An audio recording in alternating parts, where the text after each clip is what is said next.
Halo dan salam sehat, jumpa kembali dengan saya Nerly Adria. Melalui video ini saya mengucapkan selamat kepada siswa-siswi SMK Kesehatan Paramedik 118 yang dari kelas 11 naik menjadi kelas 12. Semoga di kelas 12 semakin semangat belajarnya, semakin rajin mengerjakan tugas, semakin aktif apabila sedang dilakukan diskusi. Tetap semangat dan jaga kesehatan ya. Pertemuan berikut merupakan pertemuan pertama untuk mapel kebutuhan dasar manusia. Topik kita pada video ini adalah kebutuhan rasa nyaman, tidur, dan istirahat. Di mana kata-kata ini saya yakin ya sering diucapkan oleh kalian semua. Misalnya, aduh aku kurang nyaman deh belajar hari ini. Mengapa demikian? Karena saya belum makan. Kemudian sepertinya aku kurang tidur deh, sehingga aku ngantuk-ngantuk nih pada waktu pembelajaran KDM.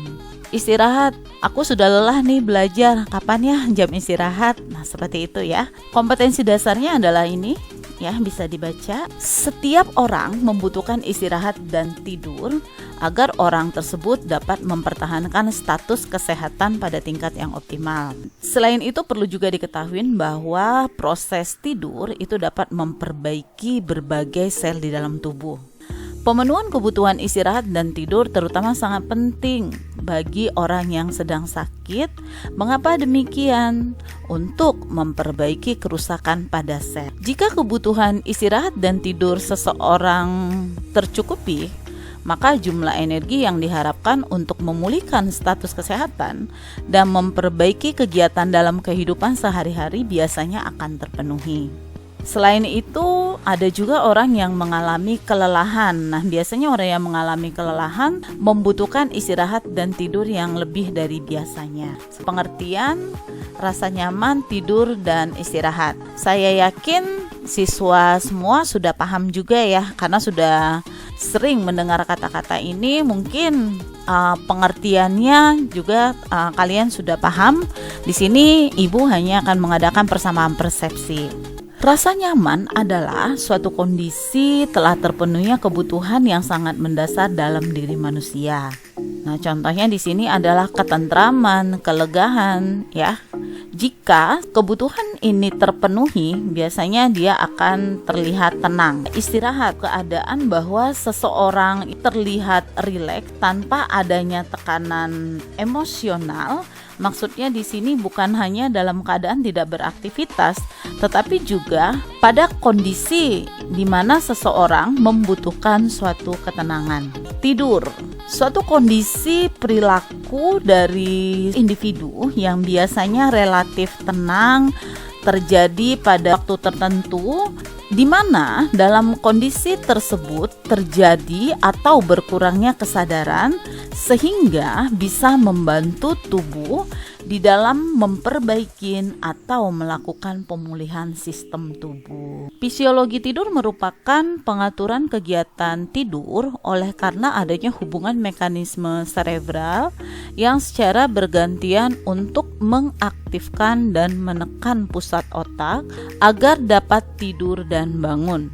Salah satu aktivitas tidur ini diatur oleh sistem pengaktivitasi retikularis yang merupakan sistem yang mengatur seluruh tingkatan kegiatan susunan saraf pusat, termasuk juga di sini pengaturan kewaspadaan dan tidur. Aktivitas dan tidur diatur dan dikontrol oleh dua sistem pada batang otak, yaitu RAS dan BSR. RAS sudah tahu ya, Reticular Activating System. Kemudian BSR itu adalah Bulbar Synchronizing Region.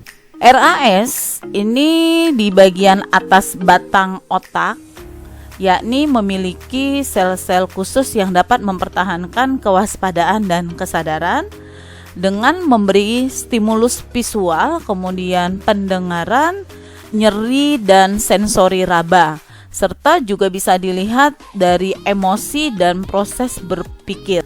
Pada saat sadar, RAS ini melepaskan katekolamin, sedangkan pada saat tidur terjadi pelepasan serum serotonin dari BSR. Sekarang kita lanjutkan di tahapan tidur. Tahapan tidur itu ada dua, NRM atau tidur biasa dan REM atau tidur paradoksikal atau tidur nyenyak.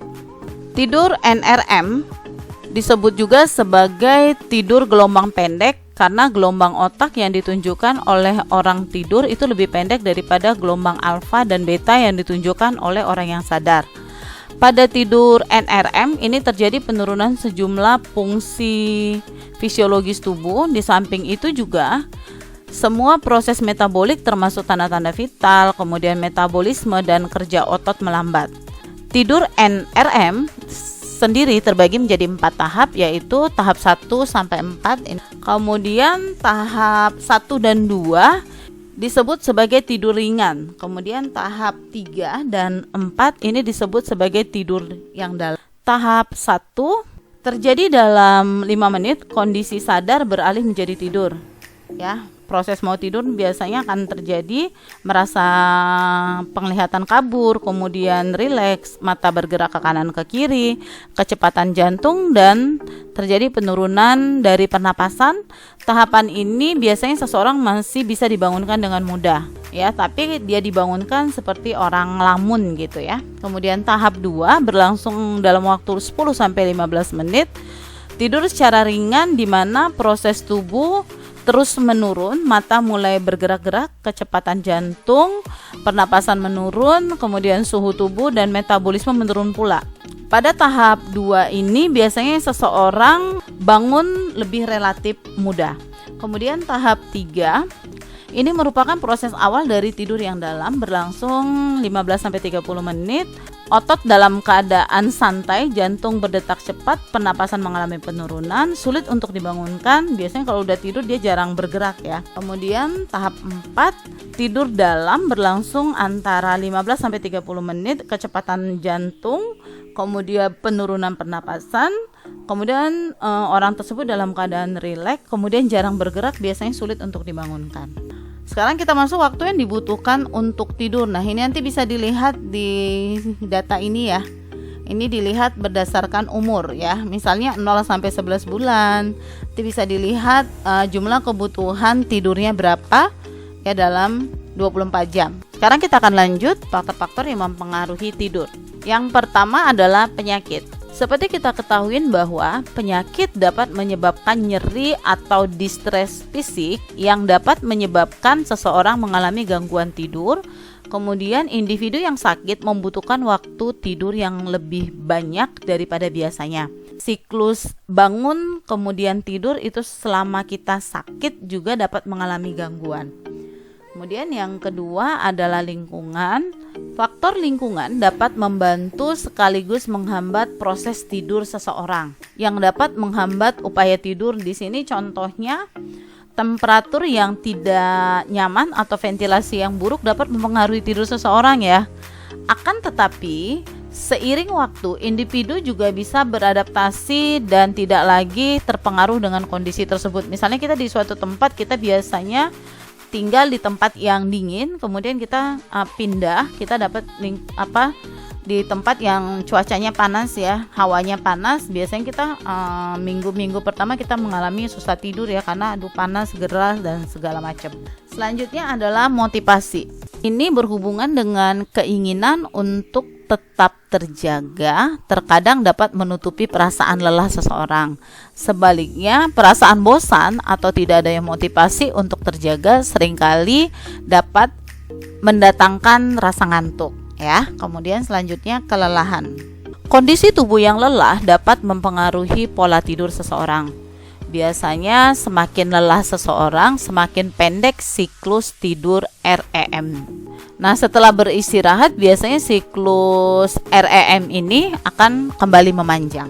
Konsumsi alkohol yang berlebihan dapat mengganggu siklus tidur REM. Seseorang di bawah pengaruh alkohol, ketika pengaruh alkohol telah hilang, individu seringkali mengalami mimpi buruk. Obat-obatan biasanya menyebabkan gangguan tidur, contohnya kafein meningkatkan saraf simpatis, kemudian antidepresan, beta blocker Ini biasanya kalau beta blocker nih dia mengakibatkan insomnia, kemudian minum obat diuretik menyebabkan insomnia, kemudian narkotika menyupresi REM. Nutrisi seperti kita ketahui sangat mempengaruhi pola tidur ya. Ini tergantung dari jenis makanan yang mengandung asam amino dari protein. Contohnya keju, susu, daging, ikan tuna ini dapat mempercepat terjadinya proses tidur. Oke, baik, cukup sekian video berikut. Like jika video ini membantu, komen jika ada pertanyaan. Terima kasih.